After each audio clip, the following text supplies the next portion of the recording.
আজি এটা বিশেষ বিষয়ত আমি কৃষক মুক্তি সংগ্ৰাম সমিতিয়ে এই সংবাদমেল আহ্বান কৰিছোঁ। কালি সদৌ অসম ছাত্ৰ সন্থা আৰু অসম জাতীয়তাবাদী যুৱ ছাত্ৰ পৰিষদৰ উদ্যোগত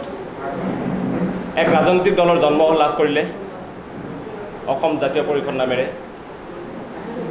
আৰু আছু আৰু AJCPৰ এই নতুন ৰাজনৈতিক দললৈ আমি কৃষক মুক্তি সংগ্ৰাম সমিতিয়ে আমাৰ আন্তৰিক শুভেচ্ছা জ্ঞাপন কৰিছোঁ। কিন্তু এই মুহূৰ্তত সমগ্ৰ অসমবাসীয়ে বিচাৰিছিল সকলোকে সাঙুৰি লোৱা এক ঐক্যবদ্ধ আপোচবিহীন আঞ্চলিক দল। এয়া আছিল আজিৰ তাৰিখৰ আজিৰ সময়ৰ অসমৰ দেৱাল লিখন। কিন্তু দুৰ্ভাগ্যজনকভাৱে কালি আছু আৰু অসম জাতীয়তাবাদী যুৱ ছাত্ৰ পৰিষদে পৃথককৈ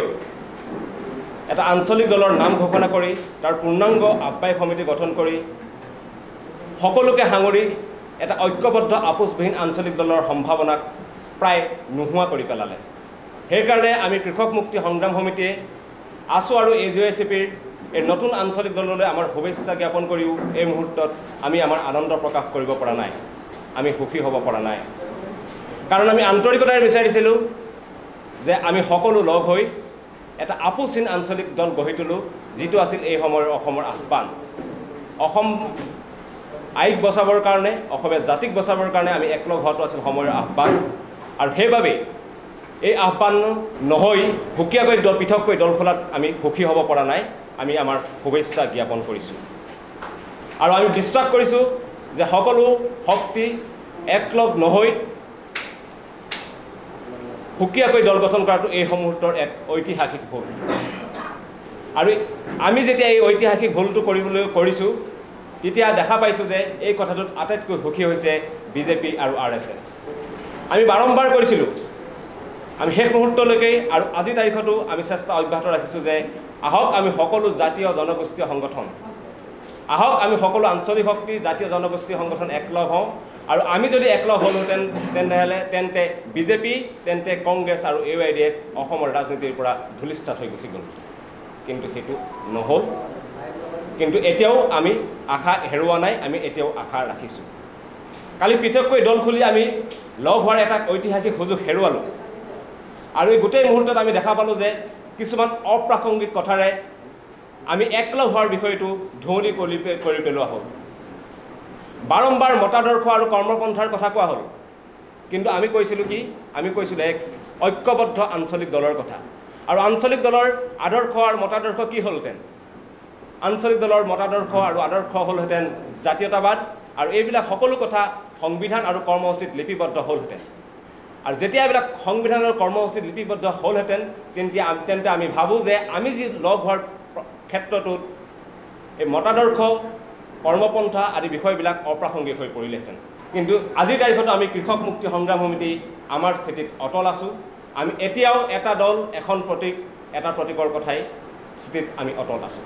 কিন্তু আমি এই মুহূৰ্তত আপোনালোকক কেইটামান কথা কৈ ল'ব বিচাৰিছোঁ যে আমি কিয় একলগ হোৱাৰ কথা কৈছিলোঁ।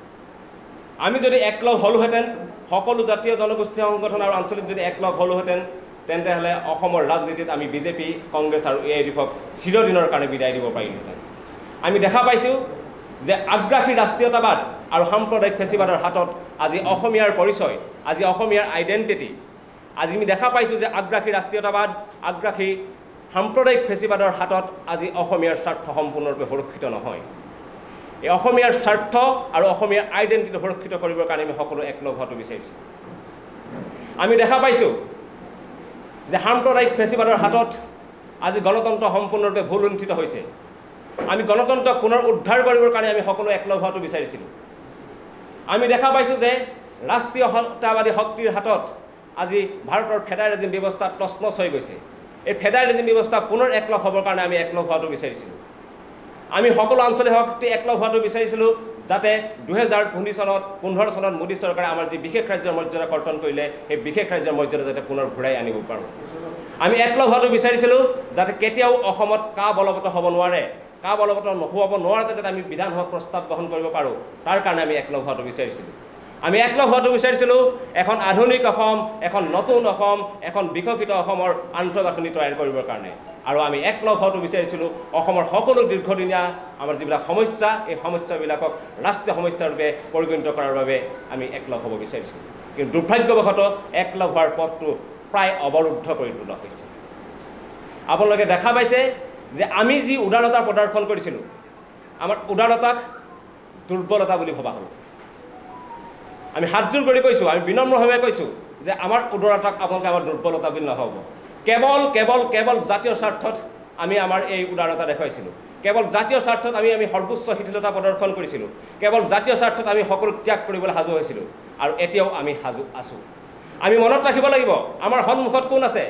আমাৰ সন্মুখত আছে বৃহৎ প্ৰত্যাহ্বান বিজেপি আমাৰ সন্মুখত প্ৰত্যাহ্বান আছে কংগ্ৰেছ আৰু AYD গতিকে আমাৰ পুনৰ বিনম্ৰ আহ্বান সকলো পক্ষলৈকে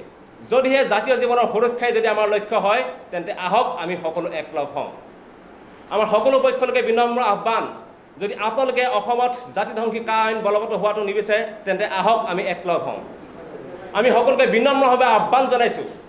যে অহংকাৰ আৰু আত্মৰম্ভিতাৰে আমাৰ জাতীয় জীৱনক তছনছ নকৰিব আমি দেখা পাইছিলোঁ যে ASU আৰু AGSFে নিজে সকলো সিদ্ধান্ত ল'ব পাৰিছে কিন্তু যেতিয়া ঐক্যবদ্ধ হোৱাৰ কথা কওঁ দুৰ্ভাগ্যজনকভাৱে তেখেতসকলে কয় যে এই সিদ্ধান্তটো তেখেতসকলে ল'ব নোৱাৰে তেখেতসকলে কয় এই সিদ্ধান্ত দলে ল'ব তেখেতসকলে কয় এই সিদ্ধান্তৰ ৰাজনৈতিক দলে ল'ব কিন্তু আমি ভাবোঁ এনেকুৱা ধৰণৰ আভুৱা ভৰা কথাৰে ৰাইজক আভুৱা পাৰিব কিন্তু যি আগ্ৰাসী ৰাষ্ট্ৰীয়তাবাদ আৰু সাম্প্ৰদায়িক ফেচিবাদৰ পৰা অসমৰ জাতীয় জীৱনক কেতিয়াও ৰক্ষা কৰিব নোৱাৰিব আমি ভাবোঁ সকলো পক্ষক আহ্বান জনাইছোঁ এতিয়া সংযম আৰু নিজকে আত্মবিশ্লেষণ কৰাৰ সময় আহি পৰিছে এতিয়া সময় আহি পৰিছে যে সংকীৰ্ণ আৰু আগ্ৰাসী পৰামৰ্শদাতাৰ পৰা সাৱধান হোৱাৰো সময় আহি পৰিছে গতিকে আমি এতিয়াও বিনম্ৰভাৱে আহ্বান জনাইছোঁ যে ASU আৰু AGSFে যেনেকৈ ৰাজনৈতিক দল খোলাৰ কাৰণে সাহসী আৰু ঐতিহাসিক সিদ্ধান্ত গ্ৰহণ কৰিছে আজি এই মুহূৰ্তত তেখেতসকলে অসমক বচোৱাৰ স্বাৰ্থত অসমীয়া জাতি বচোৱাৰ স্বাৰ্থত অসমীয়া ভাষা বচোৱাৰ স্বাৰ্থত অসমীয়া সংস্কৃতি বচোৱাৰ স্বাৰ্থত সকলো একলগ হোৱাৰ ক্ষেত্ৰত এক ঐতিহাসিক আৰু সাহসী ভূমিকা গ্ৰহণ কৰক এইটো এই সময়ৰ আহ্বান আমি আজিও আশাহত হৈও আশাবাদী যে আমি একলগ হ'ম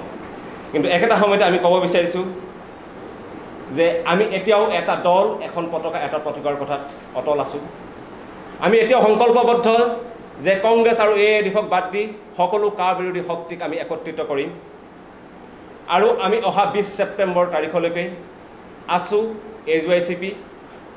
আৰু অসম জাতীয় পৰিষদৰ যি আহ্বায়ক মণ্ডলী গঠন কৰা হৈছে আহ্বায়ক মণ্ডলীৰ সঁহাৰিলৈ অপেক্ষা কৰিম 20 ছেপ্টেম্বৰলৈকে যদি আমি সঁহাৰি নাপাওঁ